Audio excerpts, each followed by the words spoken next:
जय हिंद मेरे प्यारे स्टूडेंटों एंड मेरे विद्यार्थियों एंड मेरे दोस्तों। चलिए आज ये टॉपिक होने वाला आपके लिए वायरल है और ये आपके जो है main exam matric Bihar board में पूछने वाला है 2023 में। ठीक है, और इनसे आप 4 नंबर कलेक्ट कर सकते हैं जो कि वीवीआई पॉइंट में लेके आ रहा हूँ आपके टॉपिक पे, आपके सिलेबस पे। ठीक है, तो चलिए टॉपिक क्या है उनको मैं देखता हूँ। सबसे पहले क्या था, क्या लिखा गया, एम वी बी आई। अब समझते हैं कि एम वी बी आई का मतलब क्या होता है।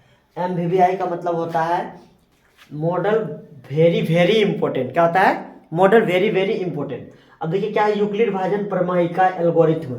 यूक्लिड विभाजन प्रमेय का एल्गोरिथ्म, एल्गोरिथ्म भी प्रमेय का ही है। तो यूक्लिड ने दिया, एल्गोरिथ्म ने दिया, दोनों का नाम इसीलिए आ गया। ठीक है, चलिए अब इस प्रमेय के अनुसार देखिए इतना अच्छा प्रमेय है कि ऑब्जेक्टिव 2 नंबर आपका आएंगे। एक तो आएंगे कि यूक्लिड विभाजन का प्रमेय का क्या है, ए बराबर बी क्यू प्लस आर से। एक नंबर देखिए यहाँ पे लिखा गया है। और एक आएगा कि आर का मान क्या होता है, ये कंडीशन से वीवीआई 2 नंबर हो गया।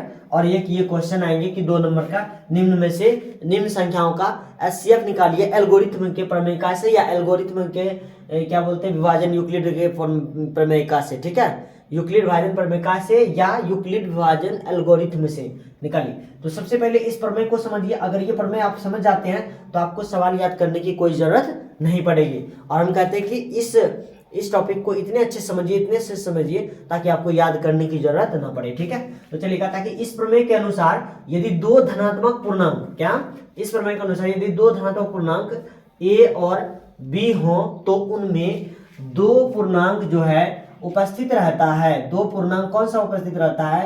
क्यू तथा आर उपस्थित, मतलब विद्यमान रहता है जब ए बड़ा होगा बी से।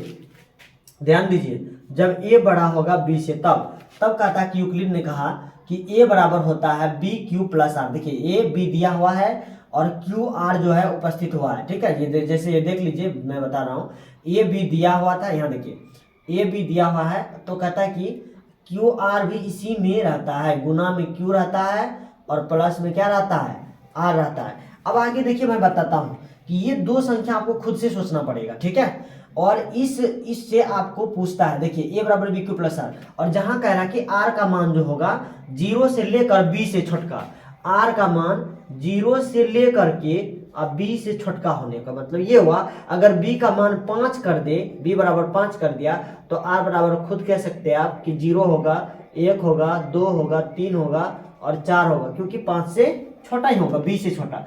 तो आर का मान ये हो जाता है जब बी बराबर 5 होगा। तो समझ गए? अब आर का मान आप निकाल सकते हैं। कंडीशन पूछता है वीवीआई में आर का मान कहाँ से कहाँ तक, 0 से बड़ा या उसके बराबर लेकिन बी से छोटका। ये बराबर बी क्यू प्लस आर, ये पूछता है एल्गोरिथम का विभाजन सूत्र निम्न में से कौन है। तो चलिए इसी के आधार पर एक संख्या, 2 संख्या दिया हुआ है, 2 संख्या कौन सब है इनका मैं अभी निकाल के दिखाता हूं आपको। तो चलिए 2 संख्या दिया हुआ है, इसके अनुसार क्या करेंगे, इनको हमें करना है क्या, सॉल्व। क्या करना है? सॉल्व करना है। अब देखिए बड़ी संख्या को क्या मानेंगे यूक्लिड के अनुसार, बड़ी संख्या को ए मानते हैं और छोटी संख्या को क्या मानते हैं, बी मानते हैं। तो छोटी संख्या 6 था, मान लिए। अब देखिए कहता है कि यूक्लिड विभाजन प्रमेय के सूत्र से ए बराबर क्या होता है, बी क्यू प्लस आर होता है। तो ये आपको लिख देना है इस तरह से, फॉर्मूला को आप घेर दीजिएगा, अट्रैक्टिव होगा, आपका नंबर भी अच्छा से मिलेगा। अब देखिए ध्यान दीजिए, ए का मान रखिए 8, ठीक है, बराबर क्या हो जाएगा, बी का मान रखिए 6। अब क्यू अपने से रखना है, प्लस आर को भी अपने से रखना है सोच के, ताकि ये गुना करने पर, जोड़ने पर 8 पुर जाए। तो 6 दूना 12, 2 से नहीं लगेगा, एक बार में देंगे, 6 का 6, कितना जोड़ेंगे, 6 में कितना जोड़ेंगे, 8 पुर जाएगा 2। अब देखिए पुर गया।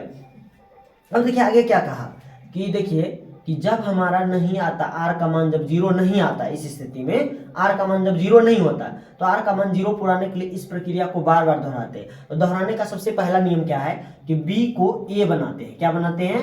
बी को ए बनाते हैं। दूसरा नियम, आर को बी बनाते हैं, आर को बी की जगह पे लिख देंगे तो 2 हो जाएगा। देखिए फिर से समझिए, बी को बाहर कर दिए, बगल में था ना, इसको साइड कर दिए, साइड में हो गया। अब जो इधर था उधर, उसको साइड में किए, जो बगल में था बराबर के बगल में उसको बाहर फेंक दिए धक्का मार के, और जो इधर था लास्ट में उसको बगल में ला दिए, इसको भी बाहर लाना था, है कि नहीं, बाहर लाना है अगर नहीं निकलेगा तो। अब देखिए दुक्का दो को कितना से गुना करेंगे, प्लस कितना जोड़ेंगे कि 6 पुर जाना चाहिए। तो 3 बार में आता है, 2 दूना 4, तो 4 बार में नहीं देना, 3 बार में देखिए 6 आ जाता है, 3 दूना कितना हो गया 6। अब 6 पुर गया तो 6 में कितना जोड़ेंगे कि 6 ही रहेगा, तो 0 जोड़ेंगे, है कि नहीं। अब देखिए जब इसको निकालते हैं तो क्या हो जाता है, देखिएगा ध्यान दीजिएगा, तो जैसे r का मान 0 हो गया, तो यूक्लिड ने कहा था जब r का मान आपका 0 हो जाए तो b जो होता है वही आपका क्या होता है, HCF होता है। b का मान देखिए कितना है, 2 है, तो यही आपका HCF हो जाएगा। अर्थात हम लिख सकते हैं, क्या लिख सकते हैं, निकल गया हमारा HCF। देखिए बिल्कुल आसान कहा था, यही जो b होगा वही आपका HCF होगा जब r का मान 0 हो जाएगा। ध्यान दीजिएगा, अच्छे से समझिएगा। अब ध्यान दीजिए, आप देखिए यहाँ पे, देखिए अर्थात हम किसका किसका दिया था, देखिए 6 और 8 का दिया था। हम लिख सकते हैं 6 और 8 का HCF है ना जी, का HCF बराबर कितना जी, 2। अब देखिए इसी को हम भागा वाला नियम से बता के दिखाते हैं। तो आप बचपन में क्या पढ़े, महत्तम तो पढ़े होंगे, महत्तम समावर्तक सब पढ़ा है, आप भी पढ़े। चलिए, तो बड़ी संख्या कौन है, 8 है, छोटी संख्या कौन है, 6 है। तो बड़ी संख्या हम क्या करते थे, छोटी संख्या से भाग देते। छोटी संख्या क्या है, 6 है। अब देखिए इसमें जब भाग देंगे तो 6 का 6 6 12 एक बार में लगेगा, है ना जी। 6 का 6 तो कितना बचेगा, 2। तो यहाँ भी घेरते थे और इसको क्या करते थे, यहाँ उतारते थे कि नहीं, यही है बी को ए बनाते थे, सॉरी बी को क्या बनाते थे, ए बनाते थे।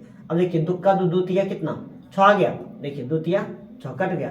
अब देखिए एक स्थिति में नहीं आया था, अब उसको पहला स्थिति को देखिए क्या सब लिखे, जो CS आया उसको R लिखे, जो CS आया उसको R लिखे, और जो ए भी था तो ए भी था, और जो भागफल आता है इसी को लिखते हैं Q, और जो शेष आता है उसी को लिखते हैं R। फिर यहाँ देखिए जिससे जो ए था, ए बन गया कौन, 6 बन गया। अब बी कौन बन गया, 2 बन गया। देखिए बी 2 बन गया। अब देखिए भागफल कितना है, भागफल देखिए आपका बन जाएगा Q। देखिए भागफल बना है Q, और जो शेषफल देखिए 0 आया है, इसी को लिखे हैं 0। तो भागा से भी आप बना सकते हैं, भागा देंगे, जो शेषफल बचेगा उसको R पे रखेंगे, और जो भागफल आएगा उसको Q पे रखेंगे, और जो शेषफल आएगा उसको R पे रखेंगे। ठीक है, इसी तरह से आप तब तक कर सकते हैं। एल्गोरिथम ने क्या किया था, यही बात कहा था कि यूक्लिड का जो विभाजन सूत्र है उससे तो HCF निकलेगा, लेकिन जब हमारा R का मान 0 नहीं आएगा तो उसको उस स्टेप तक करना है जब तक कि हमारा R का मान 0 नहीं आएगा। आप कहेगा कि सर ये क्वेश्चन आप जो बता रहे हैं ये पूछेगा कि नहीं, ये पूछेगा नहीं। इस तरह का हम समझ सकते हैं। इस तरह से अगर हम किसी टॉपिक को समझ जाए, किसी थ्योरी को अच्छे से समझ जाए, तो क्या उस पर आने वाला सवाल को हम नहीं बना पाएंगे, बिल्कुल अपने ताकत से बनाएंगे, है कि नहीं, बशर्ते आपको टॉपिक और थ्योरी समझ में आने चाहिए अच्छे से। इसीलिए VVI टॉपिक है, अगर आप इसको कंट्रोल कर लेते हैं अच्छे से तो आपका जो है 4 नंबर, देखिए अगर इस तरह का 2 नंबर पूछ दिया, एक यहाँ पे 3 हो गया जाता, एक यहाँ पे 4 नंबर हो जाता, तो आपका 4 नंबर जो है पूरे मैथ के 100 नंबर में लाने में आसानी कर देता है आपको, है कि नहीं।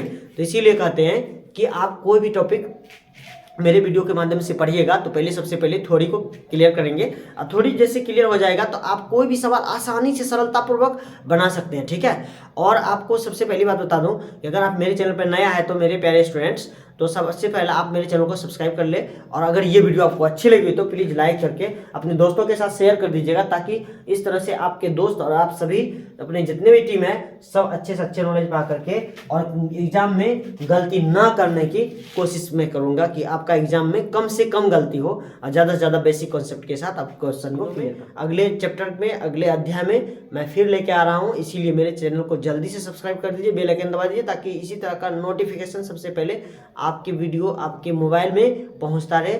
जय हिंद, वंदे मातरम।